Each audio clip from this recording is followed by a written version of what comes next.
Hi friends, welcome back to my channel. ఈరోజు మీకు ఈ సీరియల్లో ఏం జరిగిందో తెలుసుకోవాలి అనుకుంటున్నారా? అయితే వెంటనే మనం సీరియల్లోకి వెళ్ళిపోదాం. ఇక కావ్య రాజులు ఇద్దరూ మాట్లాడుకుంటూ, ఏంటి కళ్యాణ్తో మాట్లాడావా? వాడిప్పుడు ఎలా ఉన్నాడు, పర్వాలేదా అని అడగడంతో దానికి కావ్య, చెప్పానండి, నచ్చి చెప్పాను, కానీ కళ్యాణ్ని చూస్తుంటే నాకెందుకో భయంగా ఉంది. కళ్యాణ్ని మళ్ళీ మునుపటిలాగా చెయ్యాలంటే ఏం చేయాలో కూడా అర్థం కావట్లేదు అని చెప్పి ఇక కావ్య మాట్లాడుతూ ఉంటే, ఆ మాటలకి రాజ్ వాణ్ణి ఎక్కడికైనా దూరంగా పంపిస్తే అప్పుడు ఒంటరిగా సంతోషంగా ఉంటాడు కదా అని అంటుంటే, ఏం మాట్లాడుతున్నారు, ఒంటరిగా సంతోషంగా ఉండేది వాడు కాదు, మీలాంటి వారు అని చెప్పి ఇక కావ్య రాజ్ని వెటకారంగా మాట్లాడుతుంది.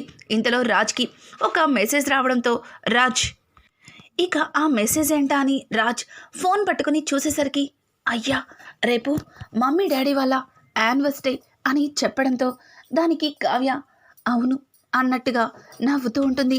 ఇక రాజ్ అయితే, ఇదేంటి నా ఫోన్లో మమ్మీ డాడీ వాళ్ళ పెళ్లి రోజుని గుర్తు చేసే మెసేజ్ అని చెప్పి ఇక రాజ్ అయితే, ఇది నేను పెట్టలేదు కదా, ఎలా వచ్చింది అని రాజ్ ఆలోచిస్తూ ఉండగా, మీరు మరి ఎక్కువ ఆలోచించకండి, అది నేనే పెట్టాను అని చెప్పి కావ్య అంటుంది. ఇక కావ్య మాటలకి రాజ్, ఓ అవునా, ఈ గందరగోళంలో ఈ టెన్షన్స్లో అన్నీ మర్చిపోయాను. ఎలా అయినా సరే మమ్మీ డాడీలిద్దరిది రేపు పెళ్లి రోజు చేయాలి, దీంతో మమ్మీ డాడీ ఒక్కటవ్వాలి అని చెప్పి ఇక రాజ్ మాట్లాడుతుంటే రాజ్ మాటలకి కావ్య కూడా, అవునండి అవును, ఇంతవరకు జరిగిన ఈ గందరగోళాన్నింటినీ వదిలేద్దాం, రేపు అత్తయ్య మావయ్యల పెళ్లి రోజుని ఒక పండగలాగా చేసుకుందాం అని చెప్పి కావ్య రాజ్తో మాట్లాడుతుంది. అలా ఉదయాన్నే ఇంకా కావ్య లేచి రాజ్ని నిద్రలేపుతుంది. రాజ్ కావ్య వైపు చూస్తూ, ఏంటి కళావతి, కాసేపు పడుకోనివ్వు అని రాజ్ పక్కకి తిరుగుతుంటే, ఏవండి ఈరోజు మీ అమ్మా నాన్న వాళ్ళది పెళ్లి రోజు మర్చిపోయారా, విష్ చేయాలి కదా, లేవండి అని అంటుంటే, అబ్బా నేను తర్వాత విష్ చేస్తాలే, నువ్వు వెళ్ళు అని ఇక కావ్యని అంటుంటాడు. ఇంకా కావ్య అయితే రాజ్ మాటలకి రాజ్ని ఒక్కటిస్తుంది. ఒక్కసారిగా రాజ్ లేచి కూర్చుంటాడు. ఏయ్ ఏంటి ఏకంగా మ్యాన్ హ్యాండలింగ్ చేస్తున్నావు అని అంటుంటే, లేకపోతే ఏంటి, ఈరోజు అత్తయ్య మావయ్య పెళ్లి రోజు, మీరే అన్నారు కదా ఈరోజు ఇంట్లో అందరం సంతోషంగా పండగలాగా జరుపుకోవాలి పెళ్లి రోజు అని, మరి ఇలా మీరు గుర్రు పెట్టి నిద్రపోతే ఇంట్లో పనులన్నీ ఎవరు చేస్తారు, రండి రండి అని చెప్పి కావ్య అయితే ఇక రాజ్ని చెయ్యి పట్టుకొని లేపుతుంది. ఇంకా రాజు కూడా తప్పని పరిస్థితుల్లో లేచి చూస్తాడు. ఇంతలో కావ్య చేతిలో ఒక చీర బాక్స్ కనిపిస్తుంది. అది చూసి రాజ్, ఏంటిది అని అడగడంతో, ఇది శారీ అని కావ్య చీరని చూపిస్తుంది. చీర చూసిన రాజ్, ఇది ఎవరి కోసం అని రాజ్ కావ్యని ఇంట్రెస్టింగ్గా అడుగుతాడు. ఇంకా కావ్య, ఇది అత్తయ్య గారి కోసమే, నేనే తెప్పించాను, బాగుందా అని కావ్య అడగడంతో ఇక రాజ్ చాలా సంతోషంగా, చాలా బాగుంది, ఇది ఇది నిజంగానే అమ్మ కోసమే కొన్నట్టుగా ఉంది, ఇవన్నీ నీకు ఎలా తెలుసు, ఇవన్నీ నీకు ఎలా గుర్తున్నాయి అని అనడంతో దానికి కావ్య, చూడండి లాస్ట్ ఇయరు మనకి పెళ్ళైన కొత్త, అలాగే అత్తయ్య గారికి నేనంటే అస్సలు ఇష్టం లేదు, ఇంకా మీరు నన్ను పెళ్లి చేసుకున్నారనే కోపంతో అత్తయ్య గారు ఆవిడ పెళ్లి రోజుని మర్చిపోయారు, అలాగే ఇంట్లో ఆ సంతోషాన్ని వదిలేశారు. ఈరోజు అత్తయ్య గారి మావయ్య గారికి మధ్యలో ఉన్న దూరం మొత్తం పోవాలి, మళ్ళీ ఈరోజు వాళ్ళిద్దరు కూడా సంతోషంగా పెళ్లి రోజుని జరుపుకోవాలి, అందుకే అత్తయ్య గారి కోసం ఈ శారీని తీసుకొచ్చాను అని చెప్పి ఇంకా కావ్య రాజ్తో చెప్తుంటే, రాజ్ సరే వెళ్దాం పదా అని చెప్పి కావ్యని తీసుకుని ఇక హాల్లోకి వెళ్తాడు. ఇంతలో రాజ్ డాడీ డాడీ అని సుభాష్ని పిలవడంతో సుభాష్ లోపల నుంచి బయటికి వస్తాడు. నాన్న రాజ్, ఏంట్రా అలా పిలుస్తున్నావు అని అడగడంతో ఇక రాజ్ కావ్య ఇద్దరు కూడా సుభాష్కి హ్యాపీ యానివర్సరీ అని చెప్పడంతో ఇక సుభాష్ అయితే, హ్యాపీ యానివర్సరీ, అవును ఈరోజు మా పెళ్లి రోజు కదా, మర్చిపోయాను, అయినా కొన్ని విషయాలు మనసుని బాధిస్తున్నప్పుడు ఇలాంటి మంచి విషయాల్ని మర్చిపోవడమే మంచిదేమో అని చెప్పి ఇక సుభాష్ మాట్లాడుతుంటే, డాడీ ఏం మాట్లాడుతున్నారు? ఈరోజు మమ్మీది మీది పెళ్లి రోజు. మీరు మమ్మీతో ఈ పెళ్లి రోజుని సంతోషంగా చేసుకోవాలి అని అంటూ ఉంటే, దానికి సుభాష్ తన మనసులో సంతోషం. మీ మధ్యలో మాత్రమే మీ మమ్మీ నాకు డాడీ పోస్ట్నిచ్చింది. గదిలో తనెవరో నేనెవరో మళ్ళీ అపర్ణ నన్ను ఎప్పుడు అర్థం చేసుకుంటుందో అని చెప్పి ఇక సుభాష్ అయితే తన మనసులో అనుకుంటూ ఇక ఉలుకు పలుకు లేకుండా మౌనంగా ఉండిపోతాడు.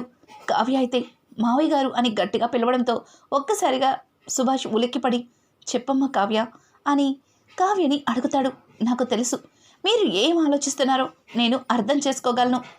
చూడండి, అత్తయ్య గారికి ఈ పెళ్లి రోజు సందర్భంగా ఇదిగో ఈ చీరని మేమిస్తున్నట్టు కాదు, మీరిస్తున్నట్టుగా అత్తయ్య గారికి ఇచ్చి ప్రజెంట్ చేయండి అని చెప్పడంతో దానికి సుభాష్, ఎందుకమ్మా ఇవన్నీ?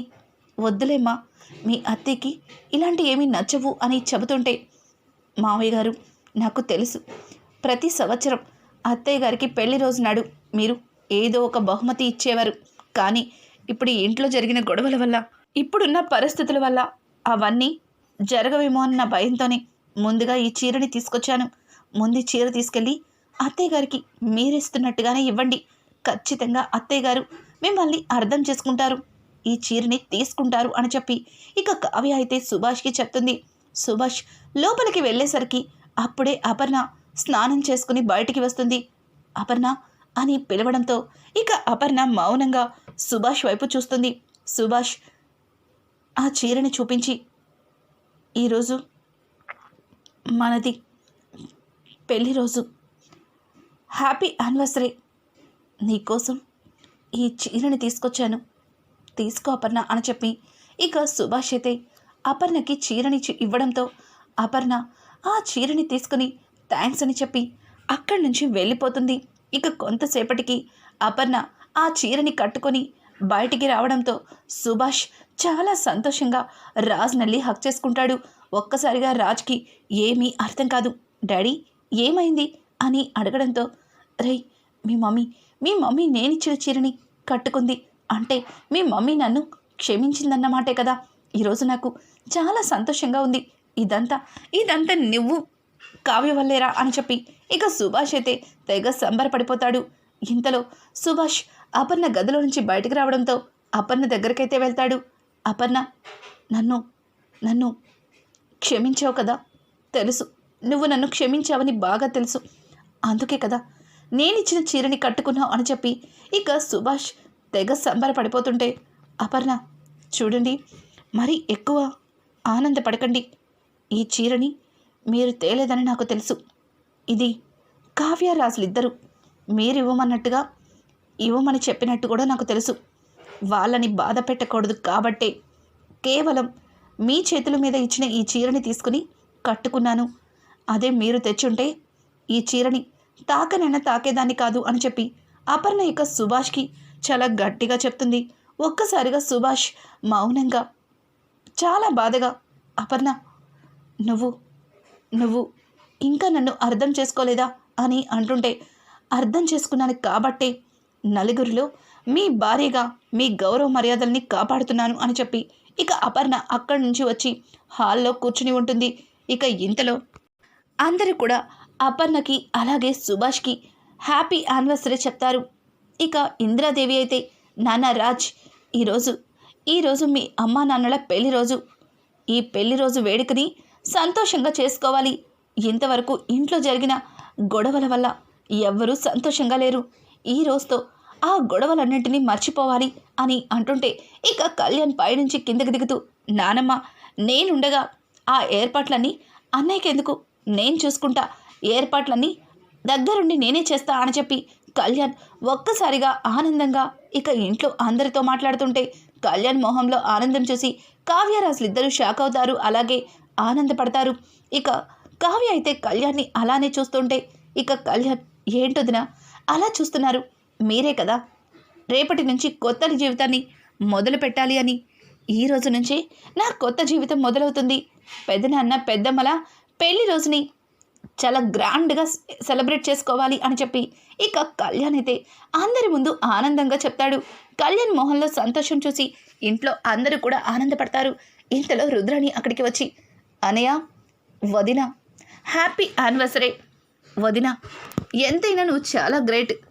అన్నయ్య ఎన్ని తప్పులు చేసినా క్షమించి అన్నయ్యతో కాపురం చేస్తున్నావు చూడు, నిజంగా నీకు హ్యాండ్సప్ అని అంటుంటే పక్క నుంచి ఇక స్వప్న అయితే, అసలు నీకెన్నిసార్లు గడ్డి పెట్టినా బుద్ధి రాదే, డబ్బు లేదని చెప్పి మగుడిని వదిలేసి పుట్టింటి శూలం పట్టుకొని వేలాడుతున్నా నీలాంటి దానికి ఎంత చెప్పినా అర్థం కాదులే అని చెప్పి ఇక స్వప్న అయితే అపర్ణకి మామూలు సమాధానం చెప్పదు.